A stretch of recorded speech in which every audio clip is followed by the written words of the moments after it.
What did you make of the hit out today? Yeah, excellent. I think pretty much got everything we wanted out of it. It was good to have 2 cracks at it as well, and to have it, especially that second game, go down to the wire was really, really good. So everyone got a really good hit out. You can't ask for too much more in a practice game. The players are tired today. I think a little bit of jet lag and all that, and we talked about how we were going to get a bit out of the last bit, and we took it down to a 15 over game. I think that was pretty sensible, and it worked out really well. Originally, we wanted to play again on the 3rd, and we can't get access, so we just wanted to make sure we maximise the time there. I think we're in a phase where an extra net session's not going to do that much, but some game time would be an enormous advantage, so we really want to maximise that. And it breaks the day up pretty well as well, so pretty much bowl 45 overs rather than 50. So, and there was also a forecast earlier in the week that there might have been some rain this afternoon, so we wanted to make sure everyone got a bat in the bowl. Look, I think it was one of those before. I think Beth Mooney played well all day. Meg got some time in the middle, which was good. All the players, I think Aaron Burns came in and played really well. So across the board, just everyone chipped in, and that's sort of what you want. You don't want someone dominating too much, and bits and pieces, time in the middle, get used to this ground again. Overall, very happy. How about Rachel Haynes?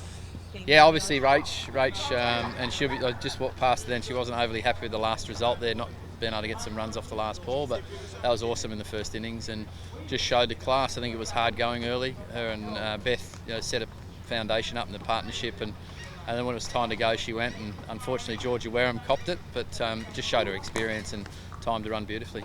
How competitive does it get when the squad plays each other like this? Yeah, super competitive. It's jokes to a point, and then they get a little bit narky with each other, which we sort of needle them and get that happening as well. But no, you can't ask it. Like, ever since we started this concept, it's been fiercely contested, and I think it's exactly what we needed at this time of the trip. We've travelled a long way to get here. There's been a couple of good sessions, but there's a bit of tiredness around it, and it got everyone up and about, and that's what we wanted. Yeah, does having a bit of tradition with the Sharks versus Dolphins add that extra element you need? Yeah, absolutely. And players don't like trading teams. A couple of times we have to balance up the teams, but generally we try and stick to it. Came in on separate buses today, so really tried to get that going. And I know both coaches, Sawyer and Nitschke, were biting their fingernails at the end there. So it had everything. It promised a lot this morning, and it was one-sided this morning, but this afternoon's game showed what it's all about, so it was great. It's been a pretty busy period for the team. Do you have 14 fully fit players here at the moment?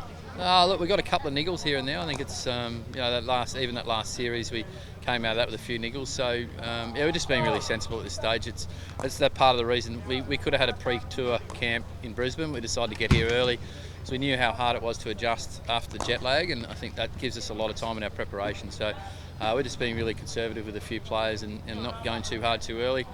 We don't play for a little while, so we're going well.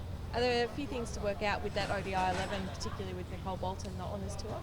Yeah, there are. I think there's obviously we'll need to make at least one change there at the top of the order.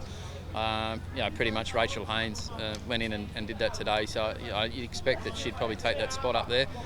She's opened all her life, and Beth Mooney's done an outstanding job in the middle order, and we don't want to change that too much either. So yeah, it looks like that'll probably be the change we'll make. And do you see Heather or Erin getting a run on this tour? Yeah, look, we said all along that everyone's in the mix. They've been picked for a reason, and they both showed what they can do today. I thought Heather bowled extremely well, and on these sort of wickets she's hard to get away. If she locks in and bowls straight and changes the pace, similar to what we've talked about with Delissa Kimmins, she can play a great role. And I think Erin's come in and got wickets and hit the ball beautifully this afternoon as well. So they're all in the mix, definitely. We've got 14 players here. It's unlikely that we'll play the same 11 for all the 6 games. And what's going to be the focus for the next 2 sessions heading into that first ODI? The first one is have a good rest day tomorrow. I think everyone's earned that rest day tomorrow, and then we'll have a heavier session the day after, and then just a light top up as we normally do. So business as usual, just ticking it over, and I think as you've seen today, everyone's in a pretty good spot. So just making sure we're ready to go when the first game comes. Is there a nice buzz around the team coming back to a venue where you had such success a year ago?